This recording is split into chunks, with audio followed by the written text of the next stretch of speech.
நம்ம சேனலில் தொடர்ந்தாப்பில் நீங்கள் வீடியோக்களை பார்க்க நினச்சிங்கன்னா இதுவரை நம்ம சேனலை சப்ஸ்கிரைப் பண்ணுங்கள் கீழே பெல் சிம்பிள் இருக்கும் அதையும் கிளிக் பண்ணுங்கள். வாங்க வீடியோக்குள்ளே போகலாம். எங்கள் வீட்டுக்கு ஒரு மீன்காரர் வந்து வாரம் ஒரு முறை மீன் கொடுத்து விட்டு போவார். அவரிடம் பேரம் பேச மாட்டேன் என்பதால் அவரும் பெரிதாக ஆசைப்பட மாட்டார். நியாயமான விலை கொடுப்பார். எனக்கு என்ன மீன் பிடிக்கும் என்று அவருக்கு தெரியும்.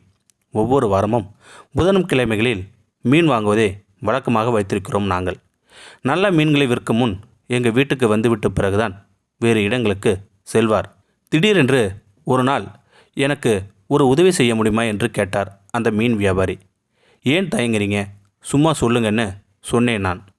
2-3 நாளாக வியாபாரமே இல்லை, கொஞ்சம் நெருக்கடி, கொஞ்சம் பணம் வேணும், உங்களுக்கு ஒரு வாரத்தில் திருப்பி கொடுத்துட்றேன் என்று சொன்னார் அந்த மீன் வியாபாரி. இப்படியான எளிய மனிதர்களில் உறவுகள் கெட்டு இருக்கிறது. இப்படி பணம் கொடுத்து அவர்களை குற்றம் சொல்லவில்லை. அவர்களுக்கு வரவுக்கும் செலவுக்கும் இடையே நிறைய வாழ்க்கை போராட்டம். இதில் வாங்கும் கடனை திருப்பி கொடுக்க வாய்ப்பே இருக்காது.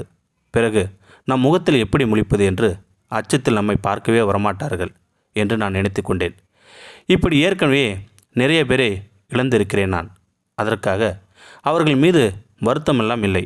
அப்படியான எளிய மனிதர்களுடன் கடன் கொடுத்து அவர்களை கடனால் ஆக்கி விட்டோமே என்ற கவலை எனக்கு இருந்தாலும் நான் அவரிடம் சொன்னேன், எனக்கு நீங்கள் கேட்ட பணம் தருவதில் ஆட்சேபனை இல்லை.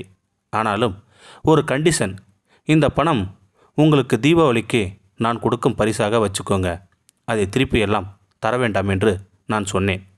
அன்று அவருக்கு இருந்த பிரச்சனை அவ்வளோ போல சரி என்று சற்று தயக்கத்துடனே வாங்கிக்கிட்டு போனார் அந்த மீன் வியாபாரி. பிறகு ஒரு வாரம் கழித்து, அண்ணே, நல்ல வஞ்சர மீன் இருக்குது, சும்மா ஸ்லைஸில் போட்டால் பட்டாசாக இருக்கும், வெட்டவான்னு கேட்டார் அந்த மீன் வியாபாரி. வஞ்சரம் பொரிக்கவும் கொஞ்சம் சாலை குழம்பு வைக்கவும் வாங்கி கொண்டேன்.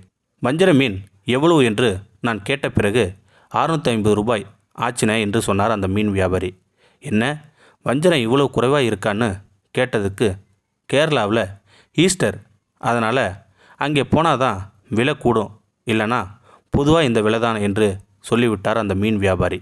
இருந்தாலும் இது போக அவர் மீனை சுத்தம் செய்து வெட்டி முடிப்பவர்கள் நிறைய விஷயங்கள் பேசிவிடுவோம். அவர் மகன் ஒரு மரையன் இன்ஜினியர்.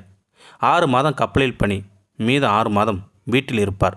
அவனுக்கு பொன் பார்த்துருக்கேன், இந்த வேலை செட் ஆகாது, நீ வரும்போது வேலையை விட்டுட்டு வந்துடுன்னு சொல்லிவிட்டேன் நான் அப்படின்னு நிறைய பகிர்ந்துக்குவார் அந்த மீன் வியாபாரி. அவனை படிக்க வைக்க நிறைய கடன் பட்டிருக்கிறேன் என்று சொன்னார் அந்த மீன் வியாபாரி. நான் சொன்னேன், அண்ணன் வீடு பக்கத்து தெரு தான், அங்கேயும் மறக்காமல் கொண்டு போய் கொடுத்துட்டு போங்க மீனை என்று சொன்னேன். சரி என்று மீன் வியாபாரி சென்று போனார். ஆஃபீஸ் கிளம்பும்போது எங்கள் வீட்டில் கேட்டாங்க, வஞ்சரம் என்ன விலை கொடுத்து வாங்கினேன்னு என்று கேட்டாங்க. கிலோ 500 ரூபாய்னு வாங்கினேன்னு சொன்னேன் நான்.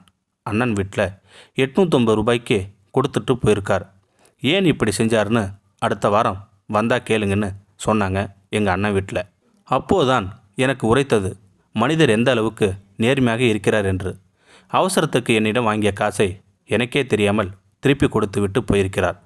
இப்படியான எளிய மனிதர்கள் தான் வாங்கிய காசை திருப்பி கொடுக்க வேண்டும் என்ற எண்ணம், அந்த உண்மையான உன்னதம் அவரிடம் இருக்கிறது.